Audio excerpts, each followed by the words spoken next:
Na semana passada nós finalizamos a introdução de Apocalipse, um grito de esperança, e entramos no contexto histórico, entendendo o que ocorria no ano 95 da nossa era, quando então João teve a revelação do Apocalipse, no ano 95, durante, evidentemente, o reinado de Domiciano, imperador romano. Lemos algumas verdades históricas sobre Domiciano, mas hoje nós precisamos ainda nos prender um pouco a contexto histórico para podermos então avançar na compreensão do texto propriamente dito de Apocalipse, capítulo 1 e capítulos seguintes até o capítulo 22. Mais um pouco do contexto histórico de ontem e de hoje. Quantos estão sedentos pela palavra de Deus, digam aleluia. Porque a palavra de Deus, ela mesma diz em Apocalipse capítulo 1, bem-aventurados os que leem e os que ouvem o que está escrito na profecia deste livro. Ouvir a ministração do livro, diz Apocalipse capítulo 1, traz bênção para quem ouve com o coração aberto, e diz o próprio capítulo 1 de Apocalipse, o que guarda as coisas que nele estão escritas. Então, só de recebermos essa ministração mais uma noite, nós estamos sendo tocados pelo Senhor e estamos recebendo bênção. Amém? A primeira carta de Clemente, Clemente foi bispo de Roma durante o reinado de Domiciano também. Essa carta foi escrita na mesma época em que o Apocalipse foi escrito, na verdade, no mesmo ano, no ano 95 da nossa era, para os cristãos da igreja de Corinto. A carta de Clemente é um documento histórico para os coríntios. Nessa carta, Clemente, bispo de Roma, afirma que em Roma, os cristãos se encontravam nas mesmas condições dos dias de Nero. Cito a fala de Clemente: descemos à mesma arena e temos por diante o mesmo combate. O contexto histórico é similar ao dos dias de Nero. Vocês lembram que Nero fez tochas de cristãos. Eusébio de Cesareia, bispo de Cesareia por volta do ano 300. Eusébio de Cesareia é referido como um dos maiores historiadores da antiguidade, quando se fala de Império Greco-Romano. Eusébio de Cesareia, bispo de Cesareia, então estamos também falando de um cristão, referido como pai da história da igreja, já que é nos seus escritos que se encontra a primeira abundância de relatos sobre a igreja primitiva. Na sua obra denominada História Eclesiástica, Eusébio de Cesareia afirmou: muitas foram as vítimas da crueldade de Domiciano, que, no fim, provou ser sucessor de Nero em sua inimizade e hostilidade para com Deus. Efetivamente, diz Eusébio ainda, efetivamente ele foi o segundo a propor uma perseguição contra nós aqui cristãos. Na terça-feira passada nós pincelamos culto ao imperador. Li para vocês um trecho da carta em que Domiciano finge que o texto teria sido escrito por procuradores dele nas cidades do império, representantes dele nas províncias do império, e a carta escrita ou ditada pelo próprio Domiciano inicia dizendo: nosso Senhor e Deus ordena que assim se faça. Mas pensando novamente no culto ao imperador, a American Numismatic Society tem 308 moedas greco-romanas que exibem o título Filho de Deus. Dessas 308 moedas do Antigo Império, que exibem o título Filho de Deus, 28 delas são de Domiciano. Os historiadores antigos dizem que Domiciano, imperador nos dias em que o Apocalipse foi escrito por João, em que a revelação do Apocalipse foi recebida por João, historiadores dizem que ele promoveu o culto a seu irmão Tito, que já estava morto. Então, Domiciano é o substituto de Tito como imperador romano. Tito, seu irmão, filho de Vespasiano, que tinha sido imperador anterior a Tito. Então vem a sequência: pai, filho, irmão, Vespasiano, Tito e Domiciano. Domiciano substitui Tito no trono e torna o culto a Tito maior que o culto ao imperador Vespasiano, seu pai.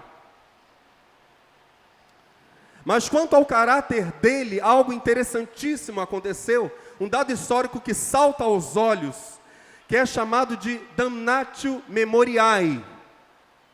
Damnatio memoriae, o que é isso? Domiciano, imperador romano, da época em que foi escrito o Apocalipse, foi assassinado no ano 96, no palácio dele, por um complô de pessoas de diversas camadas sociais da Roma Antiga. O detalhe é que depois do assassinato de Domiciano, o Senado romano mandou que o nome dele fosse banido, o nome do imperador fosse banido, tirado de todos os lugares em que estivesse escrito. Foi imposto a Domiciano, ou imposta a Domiciano, a damnatio memoriae, ou seja, condenação da memória pelo Senado romano. Por quê? Essa é uma pergunta que fica no ar. Nós não sabemos propriamente o porquê dessa proibição da memória de Domiciano, mas nós temos insights, nós temos dicas dos historiadores. Tácito, um dos maiores da antiguidade, ao mesmo tempo que admite que Domiciano fez um bom governo, diz que, nos últimos anos de sua vida, Domiciano passou a ser temido e odiado por todos. O seu reino era um reino de terror. Matar pessoas, condenar pessoas, perseguir cristãos. Nos dias de Domiciano, o período em que o Apocalipse foi escrito, não era uma coisa rara. Mas a pergunta que nós precisamos fazer ao olharmos para essa verdade histórica, olhando para o Apocalipse, a pergunta que nós precisamos fazer, e nós não podemos estudar Apocalipse sem nos contextualizarmos, estamos juntos? Seria uma loucura. A pergunta que nós precisamos fazer é a seguinte: em que esse contexto histórico difere do nosso, se é que difere? Quando nós pensamos na história da igreja, por todas as épocas e por todo o mundo, no contexto de hoje e de sempre, a que os cristãos estarão sujeitos? Por quais lutas, por quais privações e provações Deus permitirá por vezes que eles passem?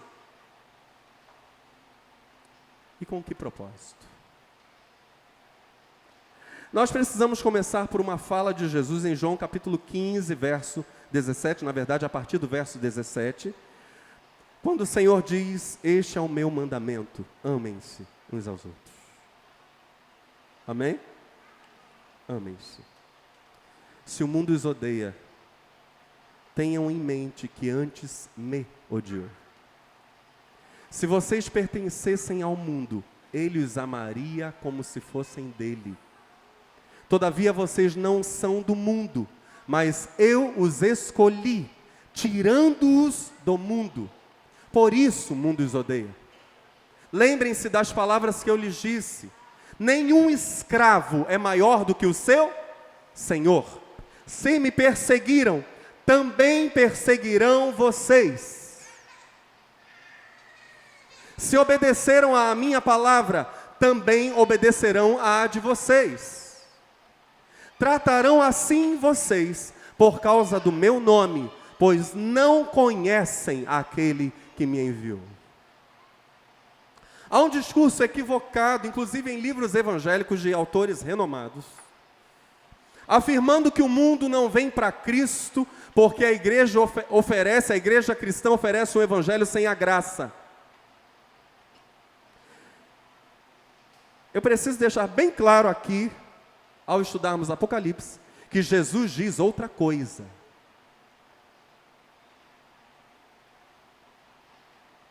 Ainda que, é verdade, Haja mesmo legalismo. Aliás, há um vídeo nosso no canal falando sobre santidade sem legalismo. Quantos já assistiram esse vídeo? É claro que há no meio cristão chamado evangélico, é claro que há legalismo. É claro que o legalismo afasta pessoas do verdadeiro evangelho de Jesus Cristo, é evidente isso, mas também é real que o verdadeiro evangelho, cheio de graça e de verdade, será sistematicamente rejeitado pelo mundo.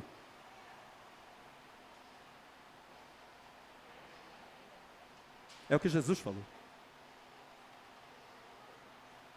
A verdade sempre causará uma reação contraditória, ao mesmo tempo avivamento e contra-avivamento, reforma e contra-reforma. Isso é próprio do Evangelho.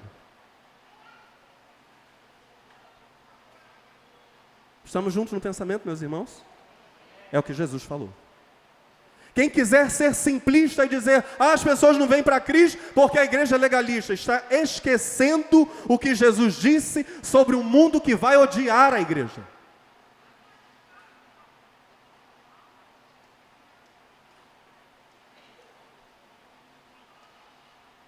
Mas graças a Deus, Jesus também disse que haverá aqueles que sairão desse sistema mau, decadente, corrupto e se entregarão a Cristo, amando e sendo parte da noiva do Senhor. A verdade sempre levanta uma reação contraditória. Avivamento para uns, alguns vão mergulhar na glória de Deus. Outros rejeitarão essa glória sistematicamente. Ouvirão inúmeras vezes a mensagem e a rejeitarão. E irão odiar os pregadores. A Missão Portas Abertas, em seu relatório de 2014, a Missão Portas Abertas trabalha especificamente com cristãos da chamada igreja perseguida em mais de 50 países. Anualmente eles emitem um ranking de perseguição em diversas nações do mundo, falando sobre o nível de perseguição à mensagem do Evangelho. A Missão Portas Abertas é conhecida no mundo como Open Doors. No relatório de 2014, bem recente, informou que 322 cristãos são mortos por mês. Na média, 11 ou 10,7 para ser mais preciso, 11 por dia no mundo, por causa de serem cristãos.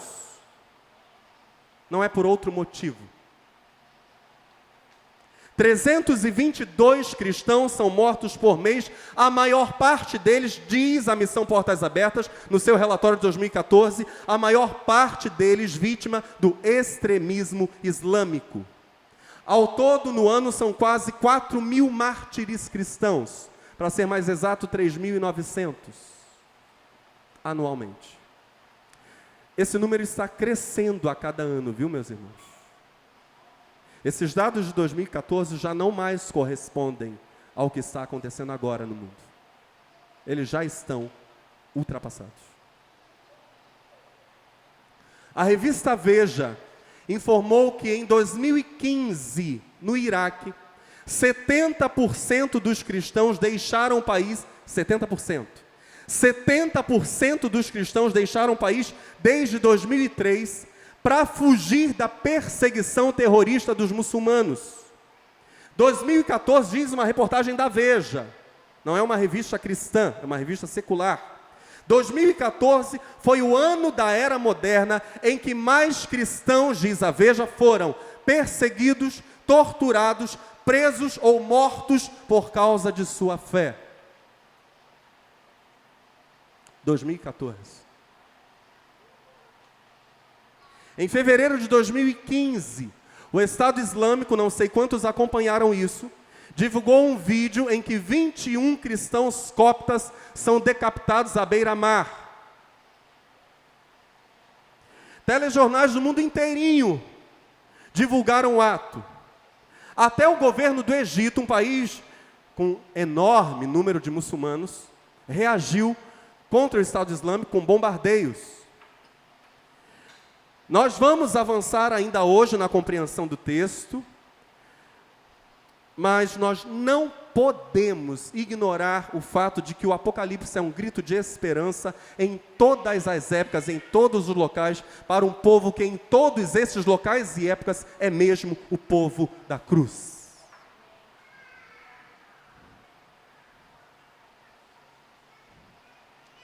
É a esperança do povo da cruz.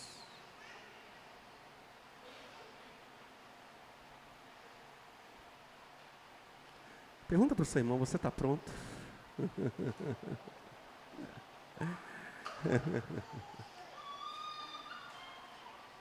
Não é um povo derrotado, presta atenção. Não é um povo coitadinho, mas é um povo que quando sofre perseguição, que quando sofre oposição por causa da verdade, sabe no que crê e sabe qual esperança possui. É um povo firme. É o povo da cruz, é o povo da fé. Não é um povo covarde. Não é um povo negativo. É um povo que vai passando pela prova, dando glória a Deus.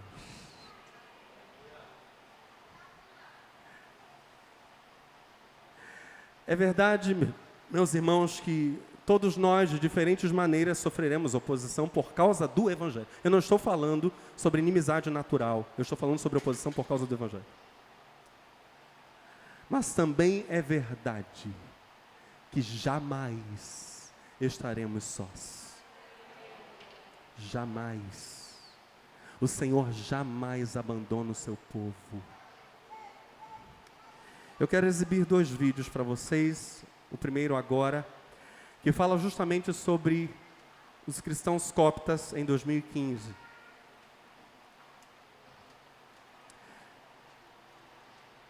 Esse pode ser solto na íntegra. Só esse agora, e depois eu quero fazer alguns comentários. O Egito bombardeou áreas dominadas pelos terroristas do Estado Islâmico na Líbia, numa reação à execução de 21 cristãos egípcios. Ainda era de madrugada quando os aviões do Egito decolaram em direção à fronteira com a Líbia. Segundo os militares egípcios, eles atacaram campos de treinamento e depósitos de armas do grupo extremista Estado Islâmico.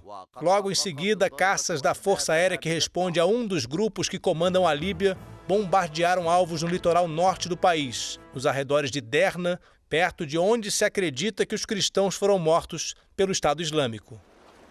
Dessa vez, a barbárie dos terroristas trocou o deserto por uma praia.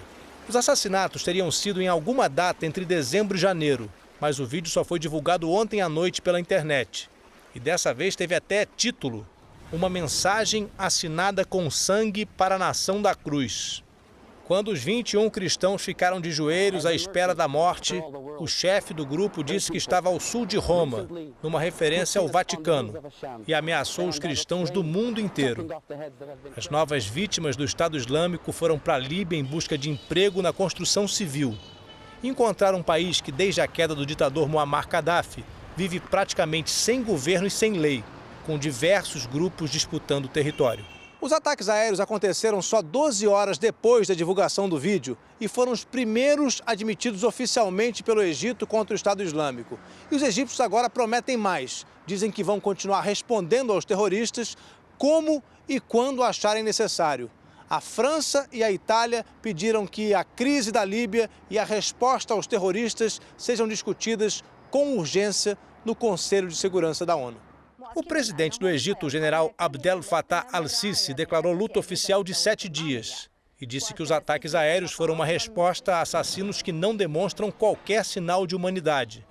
Numa cerimônia no Egito, em homenagem aos 21 decapitados pelo Estado Islâmico, famílias cristãs choraram e muitos parentes entraram em desespero. Há quem reaja aqui no Ocidente até mesmo contra a divulgação desses dados ou dessas notícias, como se isso fosse sinal de algum tipo de intolerância religiosa. Nós precisamos nos lembrar que esses cristãos, esses e tantos outros, que estão morrendo em países muçulmanos, particularmente me refiro ao Islã, estão morrendo por opção. Não querem abandonar seu povo, não querem deixar de anunciar Jesus Cristo aos seus conterrâneos, aos seus patrícios. Taxar simplesmente de intolerância religiosa o falar da morte ou da mutilação de pessoas que amam sua terra natal e cuja fé em Cristo não é tolerada pelos seus conterrâneos, isso sim é absurdo.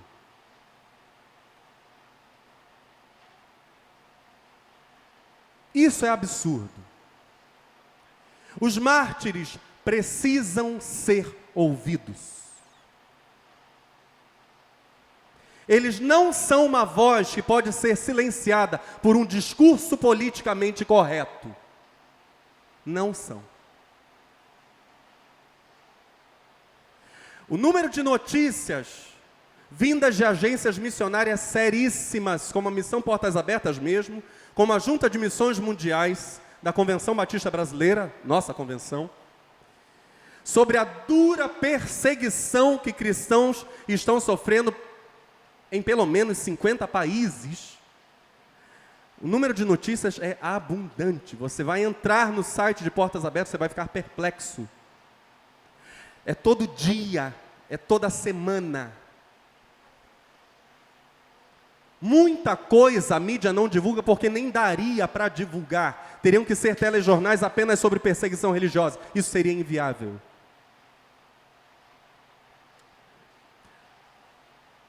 O vídeo a seguir apresenta um de milhares de casos de cristãos que sabem no que creem e a quem amam. Amam a qualquer custo. Eu quero fazer um apelo aos irmãos aqui. Meus irmãos, eu nunca jamais subo a este púlpito levianamente. Eu não faço isso. Eu temo a Deus. Mas o apelo que eu preciso fazer agora é um apelo que faz referência à fala de Jesus de Nazaré. Quando ele aparece aos 12, ressurreto, e diz: vejam os sinais dos cravos em minhas mãos e em meus pés. Vejam.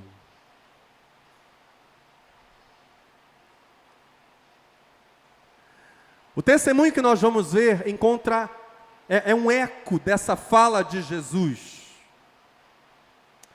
Ou seja, o apelo que eu faço é: tente não virar os olhos. Tente ver as marcas. Porque essas marcas, disse Jesus, glorificam o Pai que está nos céus. Ficou fraco, amém? Ah, pastor, estigmas, marcas de martírio, não são coisas agradáveis de se ver. Mas é preciso que sejam vistas, disse Jesus. Vejam. Um pastor africano, é o que nós vamos ver, a partir dos 20 segundos desse vídeo, sofre por ser cristão. As marcas que ele possui não podem ser escondidas. Se a voz dos mártires não pode ser calada, as marcas dos mártires também não podem ser camufladas. Elas precisam, ao contrário, ser respeitadas, de algum modo e estranhamente admiradas. Porque essas mesmas marcas dão testemunho da fé. Só que ao olharmos para elas, nós temos esperança de glorificação. Porque, como disse o apóstolo Paulo em 2 Coríntios, capítulo 5, verso 1, sabemos que quando o nosso corpo, que é como uma tenda onde vivemos, se desfizer, temos no céu nova habitação, um corpo eterno, habitação preparada para nós por Deus e não por homens. Se a casa terrestre desse tabernáculo se desfizer, temos para com Deus uma tenda eterna. Tente ver, em nome de Jesus. Pastor, vítima de ataque na África. I'm called Omar Molinde. Omar is an Arabic name because I was born in a Muslim family. I am a married man with 1 wife and 6 children. My father is an area Muslim leader, and one of my elder brother is the district Qadi. In the Quran, they teach you, in our country, there is what they call a da'wah, so that you begin to propagate Islam. So I had finished that course of being a da'i. I know the Islam, I know the theology, I know the Sharia. I know whatever a good Muslim and a true Muslim must know, and a leader in Islam must know.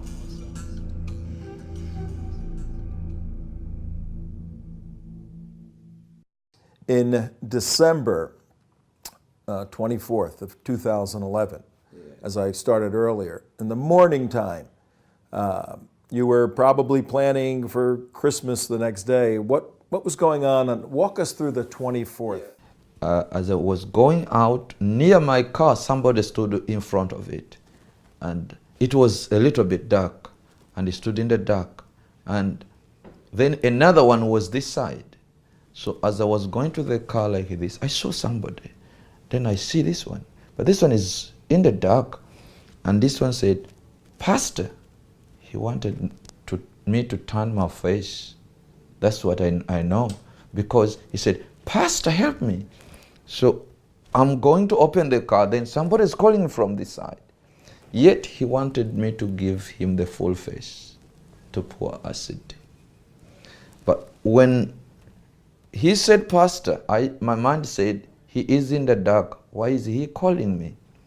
He's a wrong character. My heart told me he's a wrong character. I opened the door. As I was opening, I had half face. This one you see. He poured acid on me. I felt like fire from up to down. I could not see. All the eyes became closed at that time. But what happened? I knew in my mind that the enemy is this way, but I'm coming from this way. So I just turned and ran to go back to my office. When I was turning, I heard another acid behind. Shh. And one of these acid touched me somewhere here, maybe here. And it was too much fire than the first one. I screamed. Then the boys came out. My boys were inside. They came out to run and say, "What?" The people ran in different directions. But before they ran, when they poured acid on me, shh, they said, "Allahu Akbar, Allahu Akbar, Allahu Akbar." They screamed Allahu Akbar 3 times before running away. So I realized I have fallen in the hands.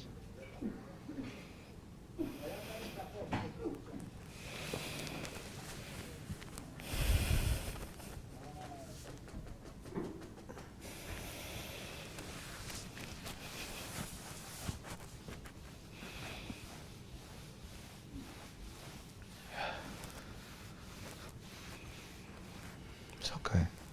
It's okay. I realized I've fallen in the hands of my enemies. God.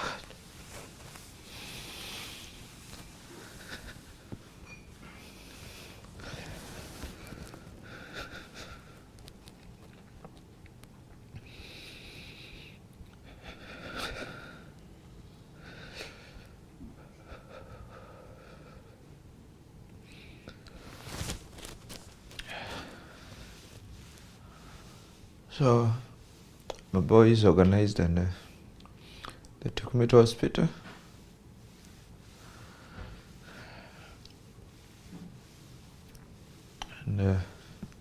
This is the story. This is the story. It pains my brother when you do something good, when you do something right. Oh God.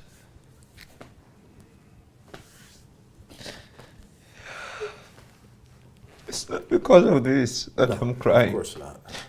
It's because of doing something right and then you paid something wrong.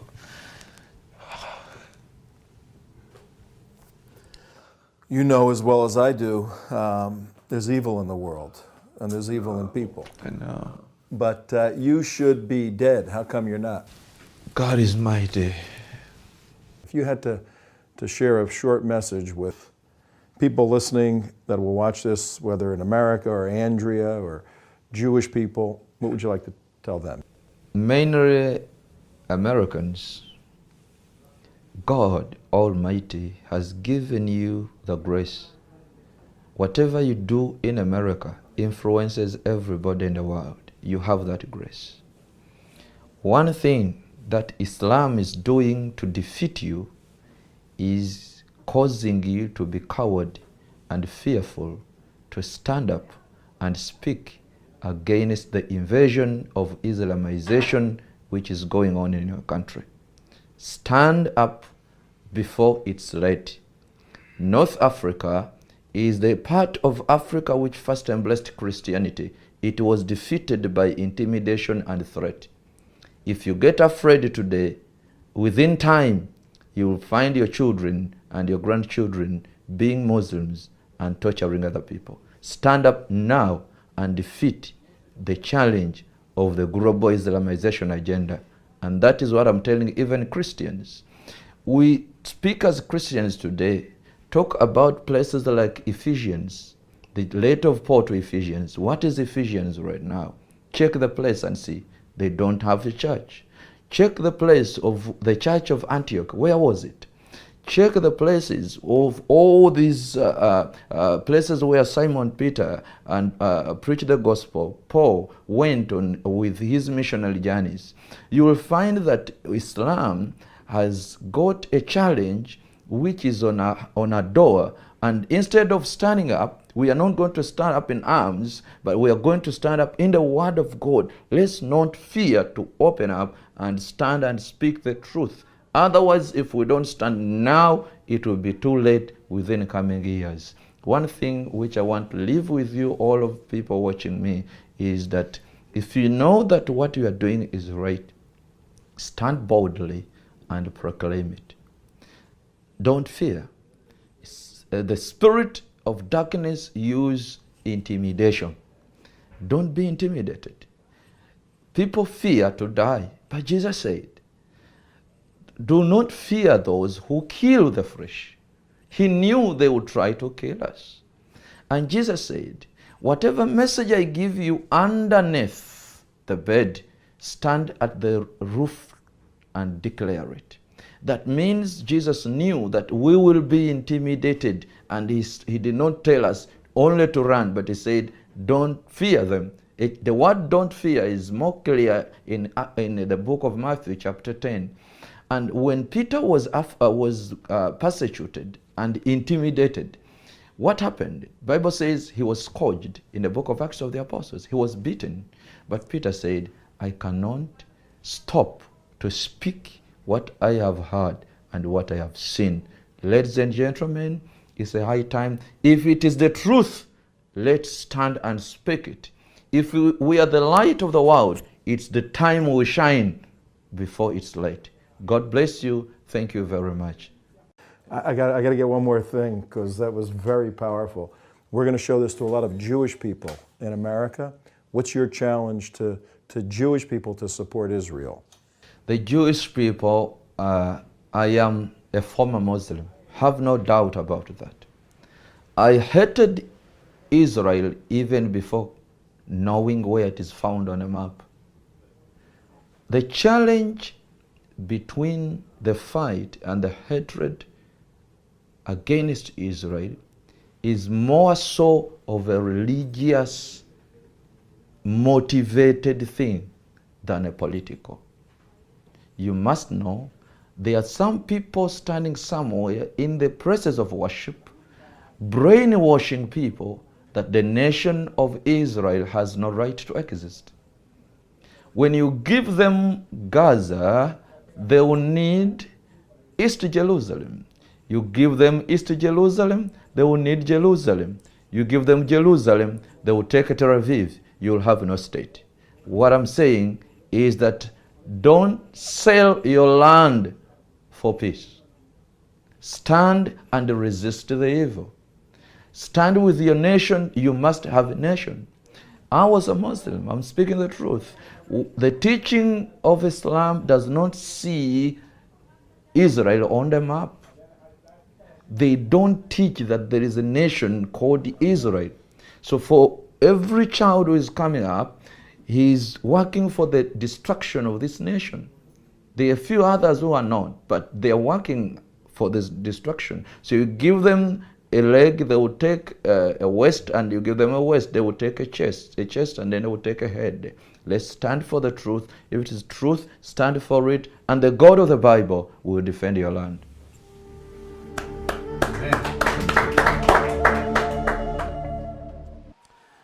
Apocalipse é um grito de esperança, mas a pergunta, ou as perguntas que precisam surgir agora são: é uma esperança dada por quem e uma esperança dada a quem? Diga comigo, dada por quem? Dada a quem? Apocalipse capítulo 1, verso 4. Eu, João, escrevo às 7 igrejas. Diga, às 7 igrejas. Nós vimos na terça-feira passada, as 7 igrejas são uma figura da plenitude dos cristãos em contexto de perseguição.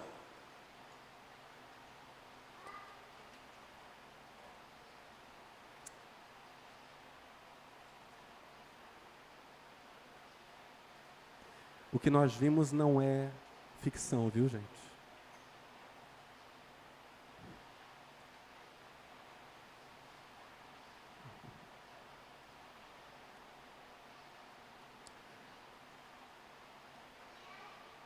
Eu, João, escrevo às 7 igrejas que estão na província da Ásia.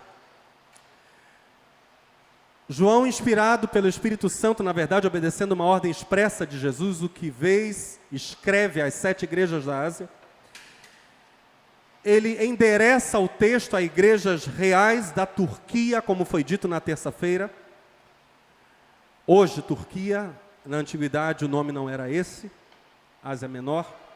Uma região estratégica, uma região múltipla, entre Europa, um ponto meio que entre Europa e Ásia, um ponto de muito comércio e uma efervescência cultural e religiosa enorme. E por causa disso, um sincretismo religioso abundante, uma mistura de crenças abundante na Ásia Menor. Eu, João, escrevo às 7 igrejas, a plenitude dos cristãos em contexto de perseguição. Ainda que estejam essas igrejas, nesse momento histórico, num local real, a província da Ásia Menor, é verdade também que essas igrejas servem para nós e têm que servir como um símbolo de todos os cristãos que sofrem por causa do Evangelho. João prossegue dizendo que a graça e a paz lhe sejam dadas da parte de Deus, aquele que é, que era e que há de vir. Diga comigo, aquele que é, que era e que há de vir. É interessante que essa expressão, que aparece em outras partes do Apocalipse, não segue aqui uma ordem cronológica. A revelação não começa, como em outros textos do Apocalipse começa, com aquele que era, que é e que há de vir. Aqui João não diz assim. Aquele que é, aí ele volta. Aquele que era, aquele que há de vir. A ênfase aqui vai para mais que o tempo. A questão não é tanto o tempo cronológico como nós o conhecemos, mas é aquele que é eterno, aquele que é Deus, Senhor acima do tempo. O que sempre foi, o que é hoje, o que será para sempre, o Senhor, é da parte dele que eu escrevo e saúdo vocês. É isso que João está dizendo. Nós não temos aqui uma ordem cronológica e João prossegue. Eu, João, escrevo às 7 igrejas que estão na província da Ásia, que a graça e a paz lhes sejam dadas da parte de Deus, aquele que é, que era e que há de vir, da parte dos 7 Espíritos que estão diante do seu trono. E agora nós precisamos voltar a essa ideia que há algum tempo foi ministrada aqui, sobre Maria Madalena e os 7 Espíritos de Deus, quando no início da mensagem foi abordado o sentido dessa expressão, os 7 Espíritos de Deus. Apocalipse capítulo 1, verso 4, é o texto que nós estamos lendo, que vai dizer para nós que os 7 Espíritos de Deus estão diante do trono de Deus. Diga comigo, estão diante do trono. João, às 7 igrejas que estão na Ásia, graça e paz seja convosco da parte daquele que é, e que era, e que há de vir, e da dos 7 Espíritos que estão diante do seu trono. Primeira verdade no Apocalipse sobre esses 7 Espíritos, eles se encontram diante do trono. Apocalipse capítulo 3, verso 1, diz para nós que Jesus Cristo tem os 7 Espíritos de Deus. Eles são os 7 Espíritos de Jesus Cristo. E ao anjo da igreja, diz Apocalipse 3, verso 1, que está em Sardes, escreve: isto diz o que tem os 7 Espíritos de Deus e as 7 estrelas. Jesus falando a João: conheço as tuas obras, que tens nome de que vives e estás morto. Isto diz o que tem os 7 Espíritos de Deus. Diga comigo, Jesus Cristo tem os 7 Espíritos de Deus. Apocalipse capítulo 4, verso 5, vai relacionar esses 7 Espíritos com 7 lâmpadas ou 7 tochas, dependendo da tradução que você usar, 7 tochas que estão acesas diante do trono de Deus. Apocalipse 4, verso 5 diz: e do trono saíam relâmpagos e trovões e vozes, e diante do trono ardiam 7 lâmpadas de fogo, as quais são os 7 Espíritos de Deus. E o quarto trecho do Apocalipse que fala sobre essas 7 tochas, ou esses 7 Espíritos de Deus, que são os 7 Espíritos de Cristo, que são os 7 Espíritos que estão diante do trono, que são 7 tochas diante do trono de Deus, identifica esses 7 Espíritos com os 7 olhos do Cordeiro. E afirma que esses 7 olhos do Cordeiro são enviados por toda a terra. Apocalipse 5, verso 6 diz para nós: e olhei, e eis que estava no meio do trono e dos 4 animais viventes, e entre os anciãos um cordeiro, como havendo sido morto, e tinha 7 chifres e 7 olhos, que são os 7 Espíritos de Deus enviados a toda a terra. Ora, se no início do verso 4, João diz para nós: graça e paz sejam dadas a vocês, meus irmãos, a vocês que, por toda a igreja de Cristo, a igreja de todos os tempos, sabem o que é padecer por amor ao Senhor, sabem o que é sofrer por causa do Evangelho. A vocês, meus irmãos, diz João no início do verso 4, graça e paz da parte daquele que é, era e há de vir. Ou seja, paz a vocês da parte daquele que é Senhor sobre o tempo, o eterno. E da parte de Jesus Cristo, da parte também dos 7 espíritos que estão diante do seu trono. E agora nós sabemos a que se referem esses 7 espíritos que estão diante do trono de Deus. A revelação é sobre os 7 espíritos de Deus que são como tochas diante do trono.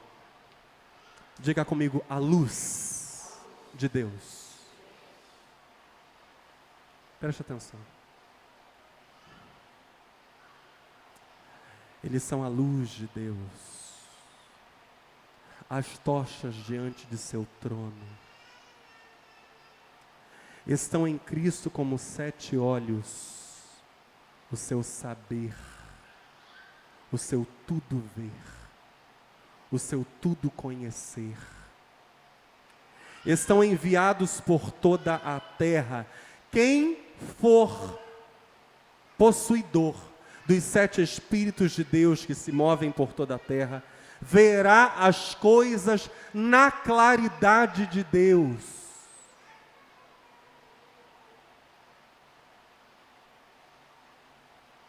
Verá com a clareza de Deus. Discernirá com o discernimento que procede de Deus. Texto que foi lido no domingo passado, aqui neste púlpito. O homem espiritual discerne bem todas as coisas. Enquanto eu estou pregando, quem é espiritual está entendendo o que Deus está falando. Quem não é, está vendo um homem apenas. É assim que funciona no mundo espiritual. A coisa é assim. Quem é carnal e quem não nasceu de novo não está entendendo nada do que eu estou dizendo aqui. Até, como Jesus falou, está rejeitando o que está sendo dito aqui. Quem é espiritual vê as coisas na luz de Deus. Porque tem agindo em si aquele que são as próprias 7 tochas de Adonai. Estamos juntos, meus irmãos? Eu não venho a vocês com palavras persuasivas de sabedoria humana. Eu venho com o poder do Evangelho. Não tenho nada além de um Evangelho de poder a dar a vocês nessa noite como um banquete. Comam todos aqueles que têm fome. Bebam todos aqueles que têm sede. Quem tem ouvidos para ouvir, ouça o que o Espírito diz às igrejas.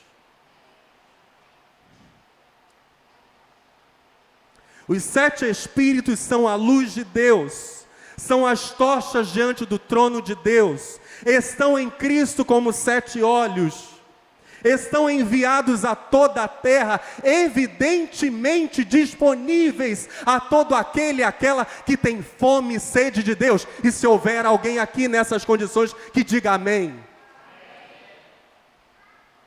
Homens e mulheres que querem ver as coisas na claridade da sua presença. Que querem enxergar a vida e o mundo como Deus vê. Que olham para Deus e para os homens e veem como Jesus Cristo vê. Porque tem em si os 7 Espíritos do Cristo vivo. Apocalipse é esperança, mas a pergunta é, dada por quem? Dada para quem? João escreve, tomado pelo Espírito Santo, graça e paz a vocês, meus irmãos, da parte daquele que é, daquele que era, daquele que há de vir, do eterno.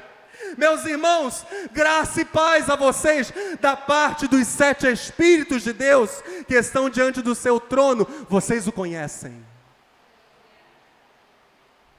João jamais traria uma saudação de desconhecido, meus irmãos. Essa é a lógica embutida aqui.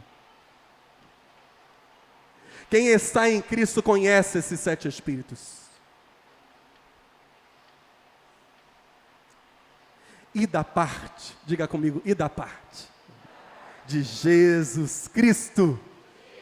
Está muito fraco. De Jesus Cristo. E João prossegue dizendo, a testemunha fiel. Essa expressão joanina é estarrecedora, porque ela também poderia ser traduzida por o mártir fiel. Apocalipse para João, inspirado pelo Espírito Santo, é mesmo a revelação do grande mártir. É a revelação da grande testemunha, a testemunha fiel. E aqui eu quero contraditar a ideia de mártir como sendo apenas aquele que é levado à força ao sofrimento. Não. De um modo geral, os mártires nem foram levados à força, eles se entregaram ao sofrimento. Tinham a opção de fugir e preferiram não. Estamos juntos? Estou contraditando um conceito sobre mártir aqui agora. João diz que Jesus é o mártir fiel. Apocalipse é a revelação de alguém que sofreu. Preste atenção. Apocalipse é a revelação,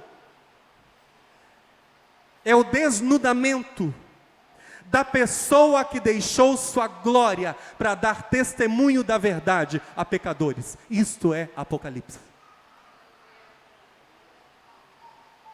Apocalipse é essencialmente a história de um mártir.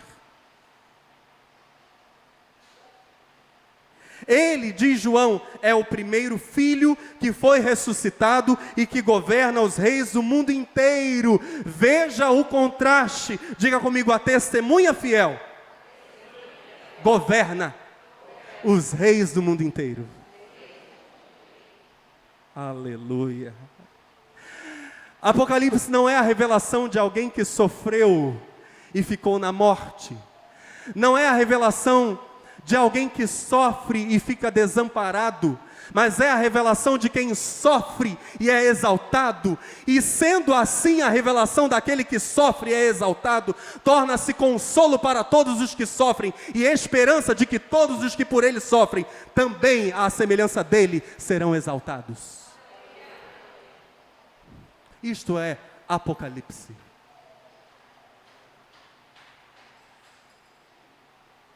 Apocalipse é a revelação daquele que, sendo mártir, é rei e senhor. Na visão de João, a ressurreição aponta para a supremacia, para o senhorio absoluto de Cristo. Não há absolutamente nada que possa vencê-lo. É isso que João está dizendo. A testemunha fiel, o primeiro filho que foi ressuscitado e que governa os reis do mundo inteiro, não ficou na morte, é Senhor. Eu não pus esse vídeo aqui apenas para você ficar chocado. Jamais. Eu pus esse vídeo para deixar bem claro para nós que muitos sofrimentos são necessários àquele que quer servir ao Senhor piedosamente, como diz a própria Escritura. Mas, como disse esse irmão no seu testemunho, eu não poria esse testemunho aqui se não houvesse uma fala gloriosa dele como houve. E uma instrução a um ocidente distraído, inocente, diante de um fenômeno político de fundo religioso, que é a islamização do Ocidente. Mas em meio a essa fala gloriosa desse irmão, eu achei tremendo quando ele diz, entrevistado, você era para ter morrido, porque isso não aconteceu? E ele responde como vimos, Deus é poderoso.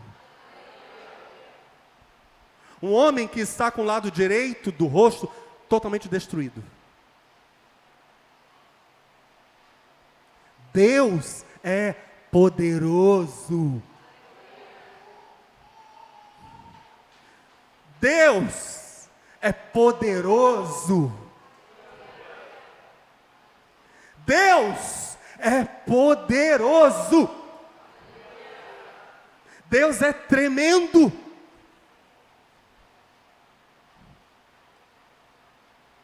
Isso nos encoraja.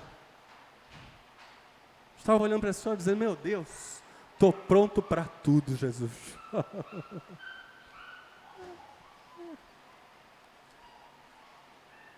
Estou pronto. Confesso a vocês, e contei para minha esposa, essa semana eu pensei, amor, eu vou trancar o doutorado. Por um motivo, por causa da teologia liberal.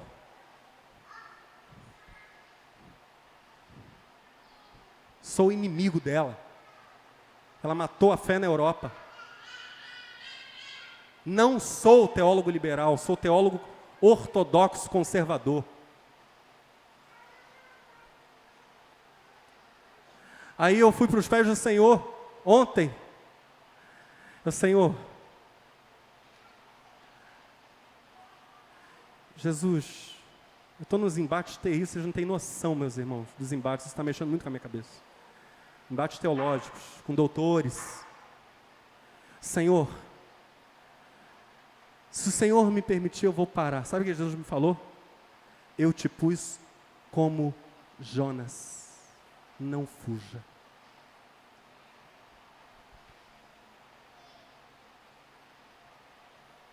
Vá e anuncia.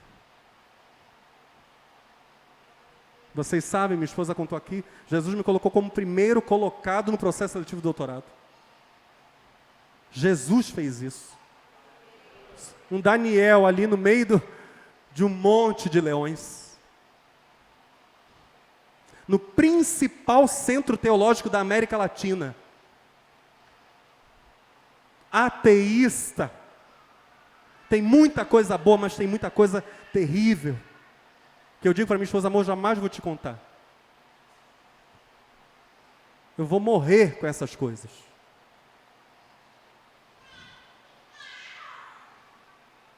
Eu fui encorajado com esse testemunho a viver tudo o que Deus tem para a minha vida, independente do preço que eu tiver que pagar. Seja encorajado. Porque o nosso Deus é poderoso e no final da história nós temos recompensa da mão dele. Da mão dele. Temos recompensa. Olhe para o seu irmão e diga, a recompensa. Aleluia! Oh! Olha o que João vai dizer, ele é o primeiro filho que foi ressuscitado e que governa os reis do mundo inteiro. Ele nos ama. Tão simples isso, né, meus irmãos? Ele nos ama. E pela sua morte na cruz, outras traduções usam o sentido literal do texto, pelo seu sangue, literalmente está assim, e pelo seu sangue, nos livrou dos nossos pecados. Diga, Ele nos ama. Alguém vai dizer, pastor, isso é muito emocionalista. Que seja. Prefiro ser emocionalista do que ser gelado. Porque eu tenho certeza que para ir para a cruz tem que ter muita emoção e muito amor no coração. Ninguém iria para a cruz sem estar violentamente tomado de amor. Ninguém. Voluntariamente, ninguém. Por isso, por Jesus, meus irmãos, eu vou espernear, eu vou chorar, vou gritar, vou fazer minha catarse psíquica, a minha explosão de emoções, eu explodo para Ele, prefiro para Ele do que para o mundo. Para o mundo não, para Jesus tudo. Aquele que nos ama, Ele nos ama. Diga comigo, somos o povo do amoroso, do invencível. E pelo seu sangue, por sua vida sacrificada, pelo pagamento da libertação, literalmente o que João está dizendo é isso, nos livrou dos nossos pecados e fez de nós um reino de sacerdotes, a fim de servirmos ao seu Deus e Pai. A Jesus Cristo sejam dados a glória e o poder para todo sempre. Amém. Olhem, encerra João, ele vem com as nuvens. Eu acho lindo o som do grego. Está aqui o André, cujo pai era grego. Eu acho lindo o som do grego. O André fala o grego moderno. Mas eu trouxe aqui o original. Eu disse a vocês que de tempos em tempos nós voltaríamos à leitura do texto original, porque é de uma beleza extraordinária. E eu quero apontar para um detalhezinho aqui do verso 7 de Apocalipse capítulo 1 e encerrar com esse detalhe. E com o verso 8 em seguida. Idu erketai metaton phenelon, kai opsetai auton pas oftalmos, kai hoitnes auton exequentesan, kai copsontai ep auton passai alfilai tesges. João vai dizer, eis que vem com phenelon. Diga, phenelon. Phenelon, em grego, são nuvens.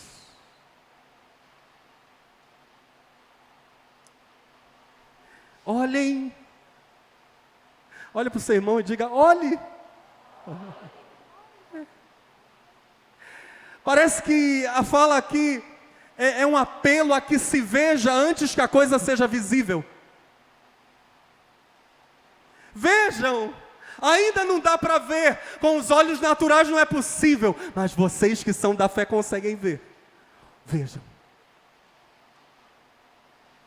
Olhem, ele vem com as nuvens.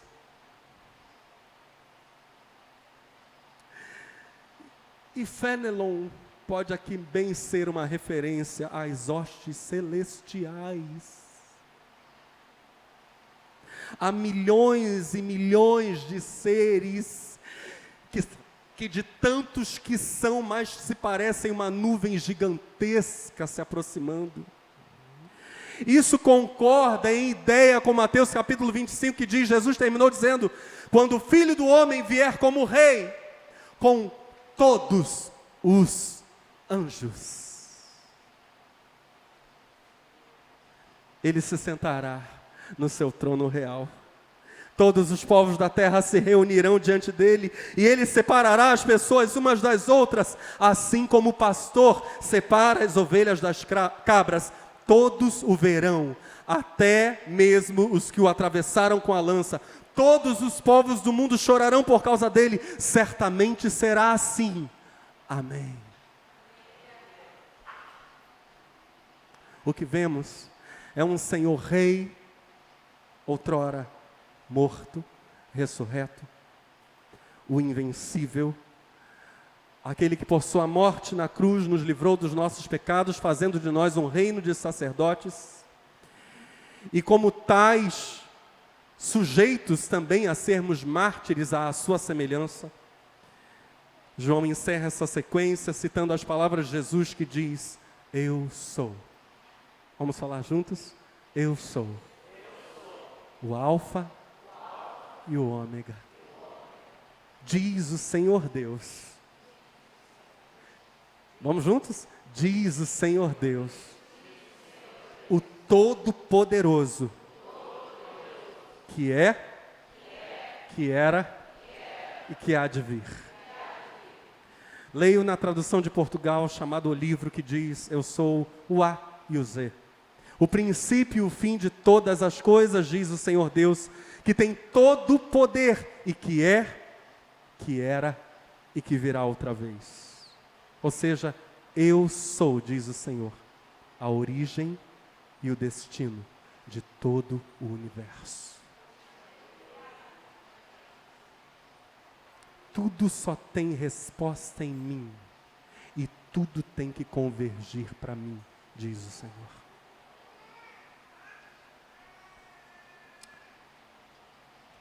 Nessa noite, o que nós temos diante de nós é o livro do grande mártir, falando de si, falando de sua vitória, e a partir de sua vitória, dizendo, Se você estiver pagando um preço por causa de mim, lembra que como fui exaltado, você também o será. Lembra. Pague o preço. É o livro do herói. É o livro da testemunha fiel. É a revelação dessa testemunha. Sirva a Jesus. Glorifique a Jesus. Quando o mundo não aplaudir, pouco importa. Jesus do alto dos céus estará olhando e dizendo: bem está, servo bom e fiel. Muito bem. É isso. Foste fiel sobre o pouco, sobre o muito te colocarei. Entra no gozo do teu Senhor. Por favor, fique de pé no seu lugar.